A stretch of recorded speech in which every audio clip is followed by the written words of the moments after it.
सुधाजींना पहिली संधी कशी मिळाली याचा सुद्धा एक फार छान प्रसंग आहे। झालं असं की सुधाजी उन्हाळ्याच्या सुट्टीसाठी त्यांच्या आजोबांकडे मुंबईत आल्या होत्या।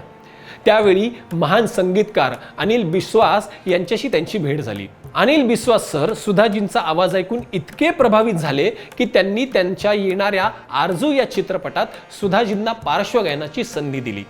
मंडळी, तुम्हाला ऐकून आश्चर्य वाटेल की फक्त 14 वर्षाच्या सुधाने त्या काळातील सुप्रसिद्ध अभिनेत्री शशिकलाजी यांना आवाज दिला आणि ते गाणं सुपर डुपर हिट झालं। आपल्या कारकिर्दीतच पहिलं हिट गाणं देऊन सुद्धा सुधा मल्होत्रा भोपाळला परत गेल्या आणि आपल्या अभ्यासावर लक्ष देऊ लागल्या। या दरम्यान त्यांना अनेक संगीतकारांकडून गाण्याची विचारणा सुद्धा झाली आणि सुधाजी सुद्धा जसा वेळ मिळेल तसं गाणं रेकॉर्ड करण्यासाठी मुंबईला येणं जाणं करत होत्या। भोपाळ मुंबई भोपाळ असा प्रवास पुढची 4-5 वर्ष चालू होता। ह्याच सोबत त्या आकाशवाणीवर सुद्धा गात असत। त्यांनी एका मुलाखतीमध्ये एक फार छान प्रसंग सांगितला। सुधाजींना एकदा आकाशवाणीकडून गाणं गायल्याबद्दल 30 रुपयाचा धनादेश म्हणजेच चेक मिळाला होता।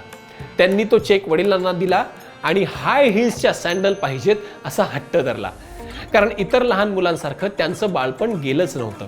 दिवस रात्र गाण्याचं रेकॉर्डिंग आणि पटियाला घराण्याचे नामवंत उस्ताद अब्दुल रहमान खान साहेब यांच्यासोबत रियाज करण्यातच त्यांचं बालपण गेलं।